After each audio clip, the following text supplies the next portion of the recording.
bagaimana hal-hal seperti ini terus terjadi? Saya kira nggak akan berhenti pada isu klepon, nggak akan berhenti pada isu GoFood itu haram, tidak akan berhenti pada isu-isu recehan. Mungkin ada orang yang berimajinasi seperti itu, membedakan kehalalan karena misalnya klepon itu berasal dari tradisi Jawa, sementara kurma itu berasal dari tradisi Arab atau apalah dan lain sebagainya.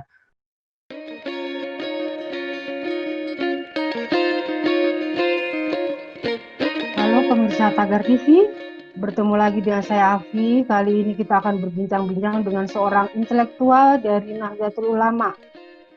Beliau ini banyak belajar di beberapa negara untuk mendalami keilmuan keagamaan. Bapak Syafiq Hasyim, selamat datang Bapak Syafiq di Tagar. Ya, selamat atas undangan ini kepada saya. Iya, terima kasih sudah meluangkan waktu berbincang-bincang dengan Tagar. Hari ini ramai sekali di media sosial, viral disebut-sebut bahwa GoFood itu haram. Seorang ustadz yang namanya masih terasa asing, nggak tahu, belum diketahui, tiba-tiba mengatakan di sebuah tayangan video bahwa GoFood itu haram. Dan itu ramai menjadi perbincangan netizen.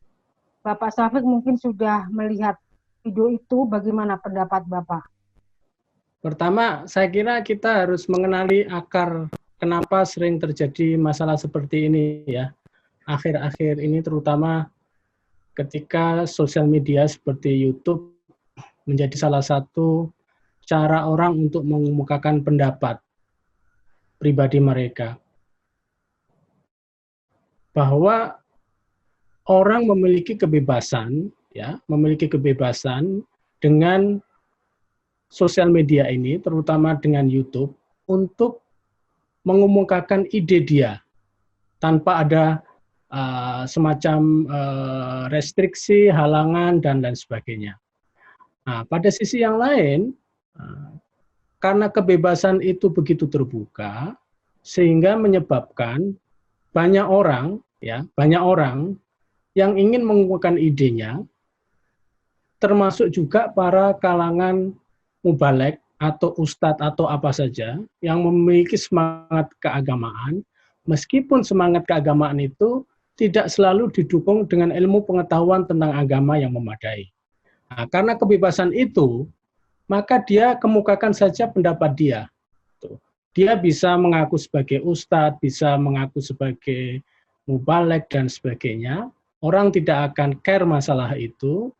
Yang dia pikirkan adalah saya bisa mengumumkan pendapat saya di sosial media dan orang akan menonton, ya, orang akan menyaksikan apa yang saya katakan. Karena itu kecenderungan untuk membuat berita yang kontroversial, ya, berita yang clickbait dan sebagainya itu banyak melanda kalangan ustadz atau kalangan muban atau orang yang mengaku keduanya akhir-akhir ini.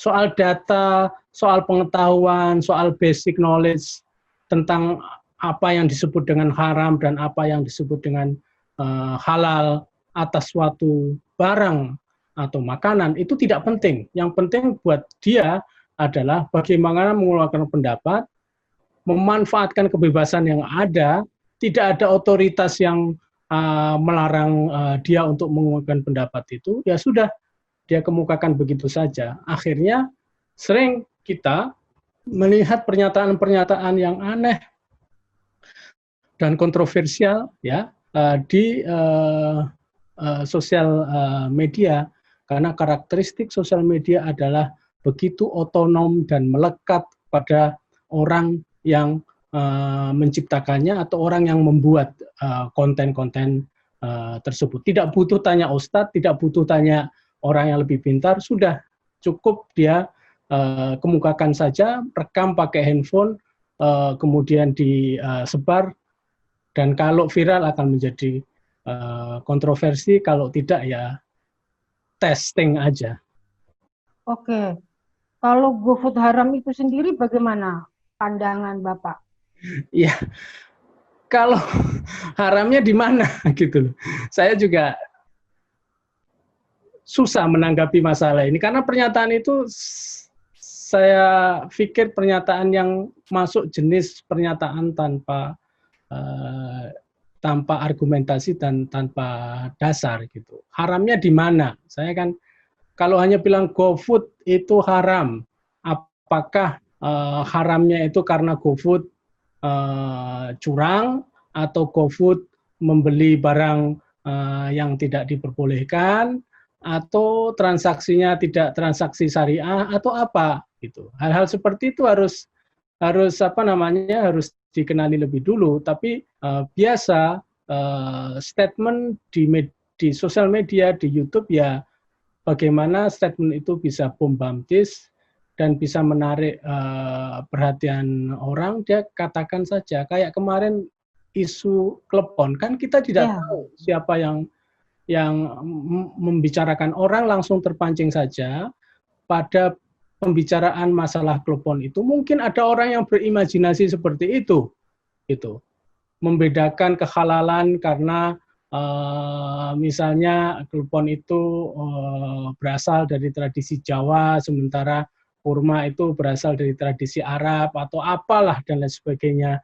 Nah, pembicaraan-pembicaraan itu sebetulnya nggak berdasar sama sekali, gitu, tanpa didasarkan pada pengetahuan yang dalam tentang bagaimana mengkategorikan barang yang halal dan haram, tapi asal dilempar saja. Karena itu saya sebenarnya tidak terlalu tertarik mengomentari masalah ini. Pada masalah kontennya itu tidak terlalu tertarik, tapi lebih dalam lagi adalah bagaimana hal-hal seperti ini terus terjadi. Saya kira nggak akan berhenti pada isu klepon, nggak akan berhenti pada isu GoFood itu haram, tidak akan berhenti pada isu-isu recehan itu, yang lain akan terus berlanjut. Nah, karena itu yang harus kita lihat adalah akar masalahnya itu di mana gitu. Iya, Konten jadi itu kan bisa bisa dibuat menurut si pembuatnya saja.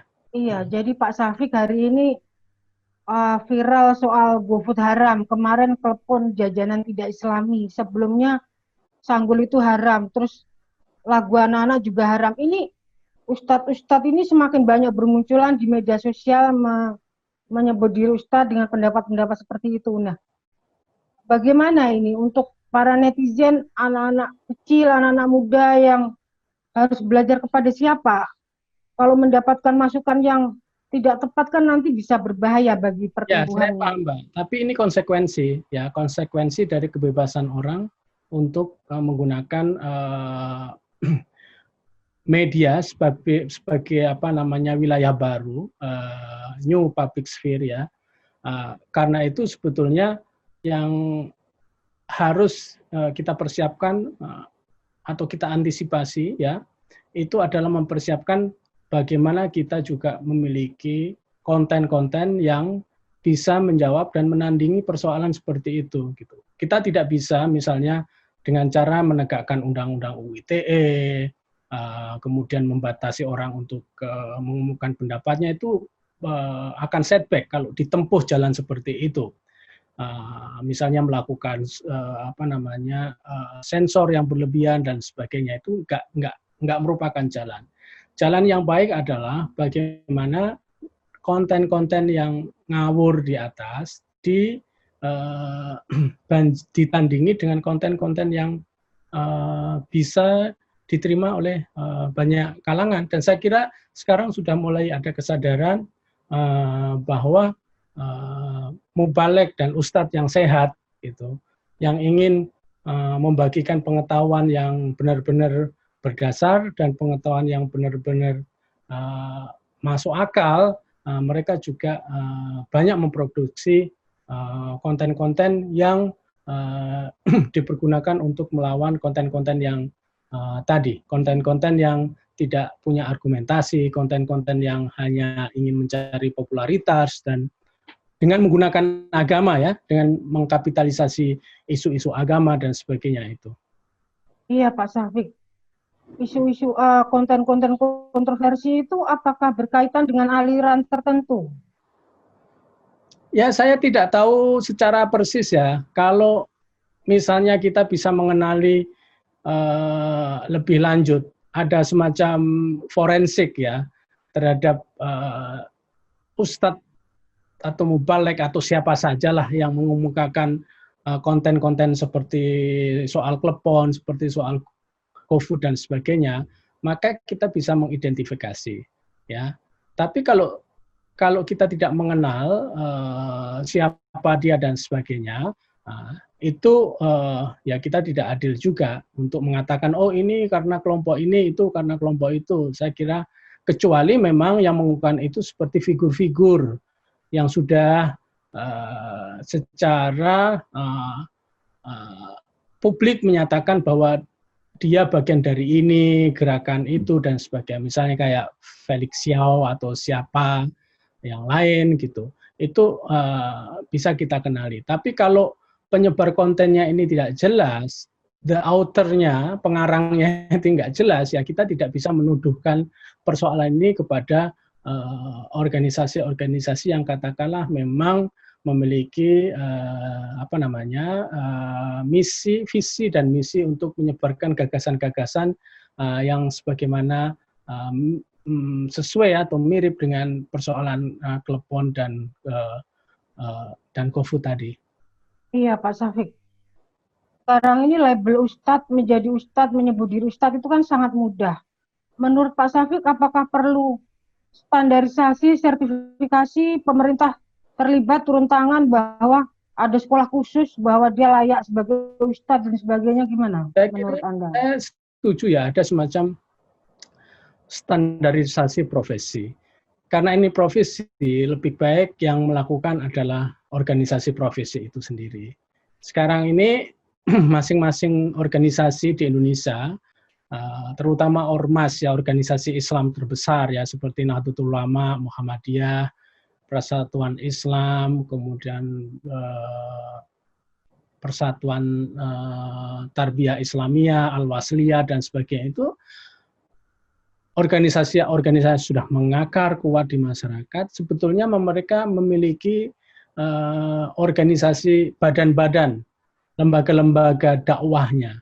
Nah, kalau misalnya pemerintah memfasilitasi mereka ya, untuk membuat semacam badan standarisasi mubalek dan badan standarisasi ustadz atau dan lain sebagainya, itu akan lebih baik. Jangan ini dipegang oleh pemerintah, tapi pemerintah fungsinya adalah membuka ruang ya, biar yang melakukan itu adalah bagian dari gerakan masyarakat sipil yang memang di dalamnya ada mengurusi sudah lama masalah profesi itu. Saya setuju sekali bahwa seorang ustadz atau seorang mubalek ini harus punya standar tertentu.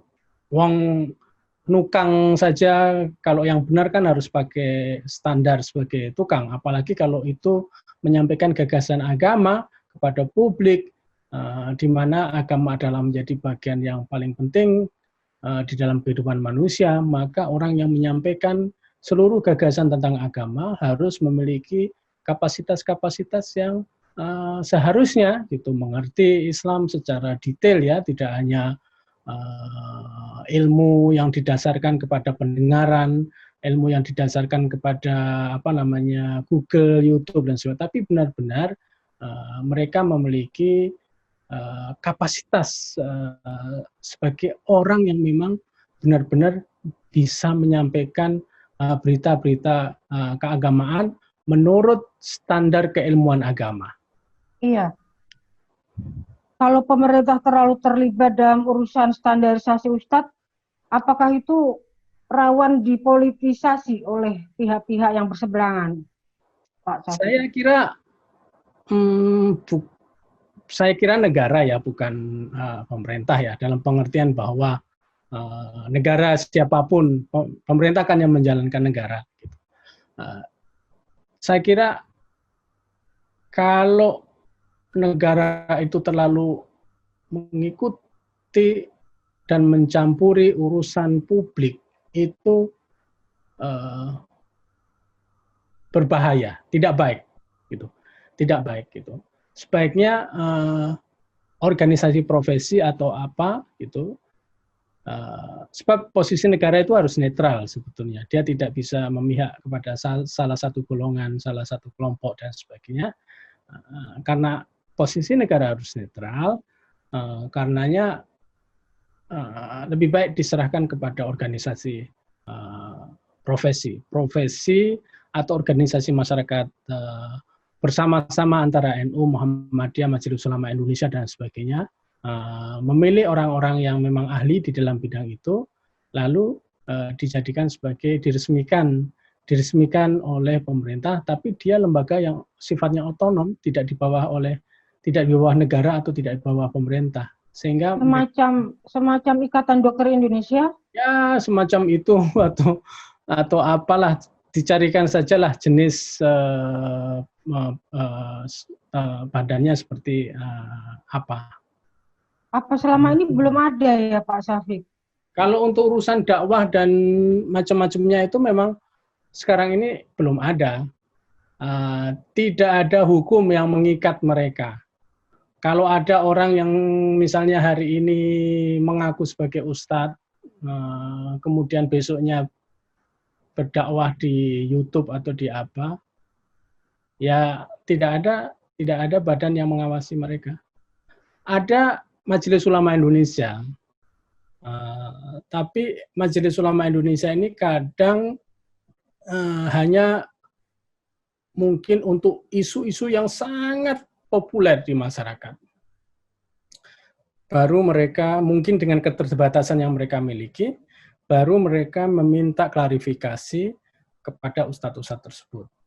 Tapi kalau misalnya anonim ya, yang dikeluarkan itu hanya meme, kemudian itu kan mereka nggak punya kapasitas sampai ke sana, Majelis Ulama Indonesia.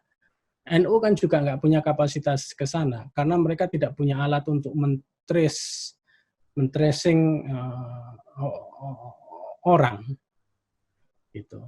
Jadi Majelis Ulama Indonesia ini apa fungsi perannya apa? Ya Majelis Ulama Indonesia ya Majelis Ulama Indonesia, tidak boleh disalahkan karena mereka memang nggak ditugaskan untuk masalah ini. Oke, Pak Syafiq tolong rekomendasikan 10 ustadz atau 10 ulama di Indonesia yang layak diteladani. Banyak sekali Mbak. Ada Profesor Dr. Quraish Shihab, ada Gusmus, ya Mustafa Bisri, ya, ada Profesor Haidar Nasir, ada yang sedang populer sampai saat ini ada Gus Baha,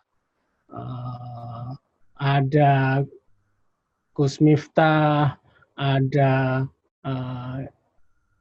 itu kiai di Jawa Timur yang sangat terkenal sekali dakwahnya, itu saya lupa namanya. Dia terkenal sekali untuk dakwah di luar negeri untuk para TKW dan sebagainya itu. Kemudian banyak lah Mbak yang oke lah, yang bisa didengar nasihat-nasihatnya. Saya baru menyebutkan 6 ya tadi. Iya, tapi 6. Saya kira itu adalah siapa lagi ya? Ada Hakim, ada Yusuf Mansur, ada apa namanya?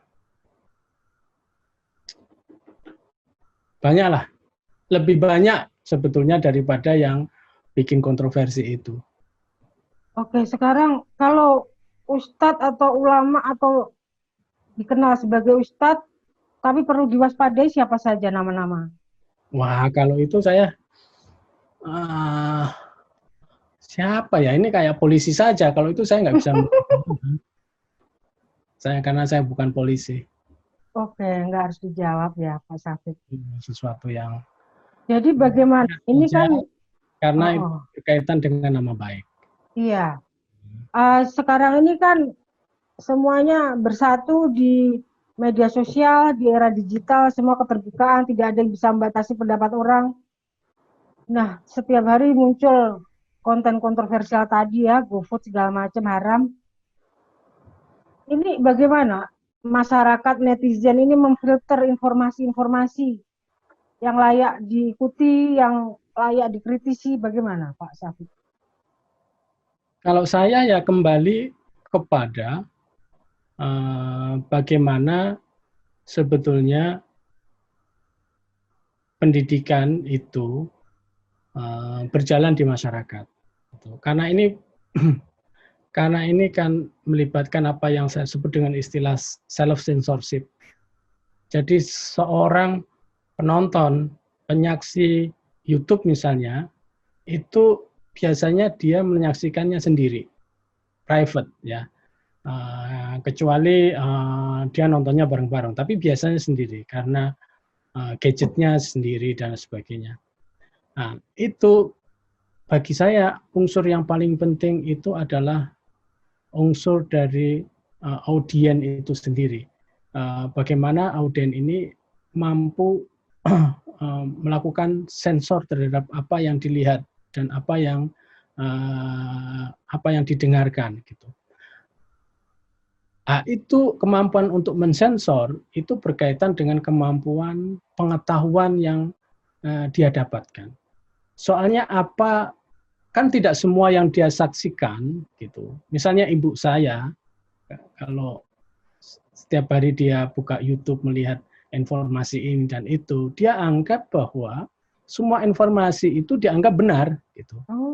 Dianggap misalnya seperti itu, dianggap betul-betul terjadi, oh kok ada ini, kok ada itu. Kalau dia kritis, dia akan bertanya. Ya, biasanya dia bertanya kepada anaknya, kepada menantunya, atau kok ada peristiwa seperti ini, benar atau enggak. Gitu.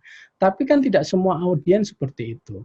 Nah, kemampuan untuk bertanya, kemampuan untuk mensensor, kemampuan untuk melakukan apakah yang dia tonton ini benar-benar benar atau butuh pertanyaan, itu kembali lagi kepada tadi, kapasitas yang ada pada para pendengar itu. Nah, untuk menstimulasi agar pengetahuan audien ini tidak tunggal, maka perlu adanya diversifikasi konten. Gitu. Konten itu tidak tunggal. Gitu. Kalau dia menonton banyak konten pada masalah yang sama, masalah klepon misalnya, oh konten ini kok mengatakan ini, ada yang mengatakannya, lalu dia akan ada perbandingan gitu. Itu proses alamiah, tapi proses alamiah yang sebetulnya bisa kita lakukan strategi untuk menstimulasi agar penonton netizen itu memiliki self censorship yang tinggi gitu. Itu seperti itu. Iya, karena kan gadget ini dipegang anak-anak langsung di kamar masing-masing. Anak-anak juga sekarang sukanya buka YouTube langsung ke mereka. Nah, bagaimana kita membuat diri kita menjadi penonton atau pendengar atau pembaca yang kritis? Kalau anak itu kan gampang, Mbak. Kalau anak itu kan memang ada hak anak yang harus kita lindungi, kan? Tidak, misalnya anak itu harus dibatasi untuk akses kepada sosial media. Kalau itu kita bisa melakukan semacam measure, semacam cara yang sesuai dengan hak anak itu sendiri. Gitu. Jadi kita tidak bisa memberikan misalnya gadget tiap hari dan sebagainya, itu tidak bisa, harus melalui bantuan orang tuanya. Kalau anak ini saya kira yang salah orang tuanya. Yang salah adalah bagaimana cara mendidik, karena di dalam diri anak itu memang ada hak untuk bagi orang tua untuk melindungi dia, ya, melindungi dia dari informasi-informasi dari hal-hal yang negatif. Tapi yang paling kita harus waspadai adalah sebetulnya orang biasa setelah anak-anak. Gitu. Jadi kalau measure untuk anak-anak itu bisa dari orang tuanya, tapi kalau measure orang masyarakat merdeka, masyarakat yang sudah katakanlah dewasa dan memiliki hak untuk menentukan dirinya sendiri, itu yang harus kita tekankan di sana. Kalau anak-anak ya tidak bisa disalahkan kepada anaknya juga, tidak bisa disalahkan kepada informasi yang ada, tapi harus diarahkan kepada bagaimana parental guidance-nya itu benar-benar diperketat. Iya, Pak Syafiq. Menurut pandangan Pak Syafiq, masyarakat Indonesia ini dalam beragama apakah sudah sangat kritis, tingkat beragama secara kritis. Nah, bagaimana situasi masyarakat Indonesia dalam pengamatan Pak Syafiq? Ya, kita ini secara umum masyarakat yang peduli pada agamanya. Tapi secara umum juga rata-rata masyarakat beragama ini masih tradisional, masih mengikuti patterns dari pemimpinnya atau patterns dari gurunya atau patterns dari ustadznya atau pattern dari mubaliknya. Jadi kalau hal yang disampaikan oleh guru itu seolah-olah semua hal yang disampaikan oleh gurunya, oleh mubaliknya, oleh ustadznya itu seolah-olah benar, gitu. Seolah-olah benar dan pasti benarnya. Padahal belum tentu benar juga, gitu. Padahal belum tentu akurat juga, gitu. Kritisisme masih kurang. Saya kira kritisisme masih kurang, terutama bagi mereka sebetulnya. Bagi mereka yang tidak belajar agama ini yang kritisismenya kurang. Gitu. Orang-orang yang baru mengenal agama di masa tua, tidak pernah belajar agama, lalu tiba-tiba dia kembali kepada agama, lalu kembalinya kepada agama itu biasanya disertai dengan sikap yang submissive, full submission. Submissive itu artinya ya segala hal yang dia terima informasi tentang agama dianggap benar.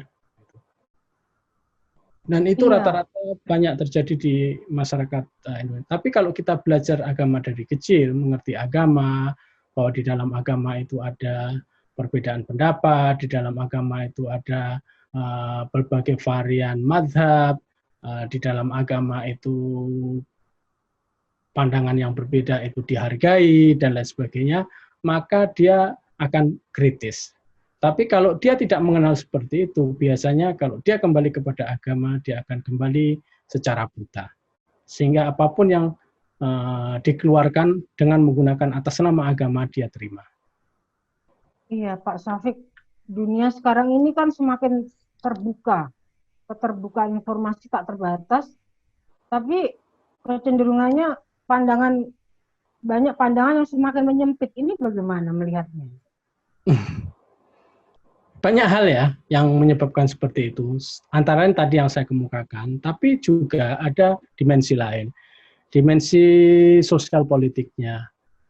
Di mana perkembangan dunia global yang semakin tidak tertahan, kemudian perkembangan ekonomi politik, teknologi yang sedemikian rupa, sehingga menyebabkan orang jika tidak mampu struggle di dalamnya, tidak mampu berjuang di dalamnya, dia akan mencari tempat perlindungan. Tempat perlindungan yang paling ampuh itu adalah agama. Seolah-olah agama itu menjadi benteng dari itu semua. Padahal bagi orang yang bisa struggle di dalamnya, agama itu bisa menjadi pendorong dan semangat bagi kemajuan global. Tapi bagi mereka yang tidak mampu bertahan, agama itu dianggap sebagai alat untuk melawan perkembangan seperti itu. Maka mereka melakukan eskapisme, melakukan alienasi diri dari perkembangan-perkembangan mutakhir, ilmu pengetahuan, teknologi, dan sebagainya. Gitu. Kemudian mengkapitalisasi agama sebagai hal yang bisa digunakan untuk menghentikan perkembangan-perkembangan cukup dahsyat itu dan sebagainya, dan menganggap agama sebagai hal yang bertentangan dengan perkembangan. Iya, disebut disebutkan bahwa kasus-kasus teroris itu karena salah bertemu guru yang salah. Bagaimana supaya kita tidak bertemu guru yang salah, Pak Syafiq? Ya bisa seperti itu. Kalau mau bertemu guru yang tidak salah, ya belajarlah kepada guru yang memang benar-benar sudah makruf, benar-benar sudah terkenal, benar-benar sudah diketahui oleh banyak orang bahwa apa yang dia ajarkan itu sebagai sesuatu yang yang benar menurut agama dan tidak menimbulkan keraguan akan menciptakan murid-murid yang ekstrim, murid-murid yang menjadi teroris dan lain sebagainya gitu. Yang anu saja, yang sudah banyak buktinya peran di masyarakat dan sebagainya. Kalau pilih pesantren, ya pesantren yang seperti itu saja gitu. Biasanya yang menghasilkan terorisme adalah gerakan-gerakan yang clandestine, gerakan-gerakan yang di bawah tanah, gerakan-gerakan yang rahasia dan lain sebagainya. Nah, kalau orang mencarinya seperti itu, ya kemungkinan besar akan terjebak pada sikap ekstrim seperti yang saya kemukakan tadi. Tapi kalau mereka mencari berguru kepada orang yang sudah diketahui jejak pengalaman, bukti, kontribusi mereka terhadap kehidupan sosial, kemasyarakatan dan keagamaan, ya saya kira dia akan selamat. Iya. Ini bagian terakhir, Pak Syafiq, berkaitan tadi kontroversi GoFood haram, klepon haram, konde haram, konde haram. Ada pernyataan terakhir, closing statement berkaitan kontroversi itu. Ya, kontroversi ini menurut saya kontroversi yang tidak genuine, ya, kontroversi yang berbau engineering untuk kepentingan tertentu, bahkan mungkin bukan untuk kepentingan agama, tapi untuk kepentingan viral dan lain sebagainya. Pencipta atau autor dari dari soal klepon, soal konde, soal GoFood dan sebagainya itu saya kira memanfaatkan agama, ya, memanfaatkan agama untuk kepentingan yang bukan agama, tapi untuk kepentingan dirinya sendiri atau untuk kepentingan kelompoknya. Baik, Pak Syafiq, terima kasih banyak sudah berbincang-bincang dengan Tagar. Sama-sama, Mbak.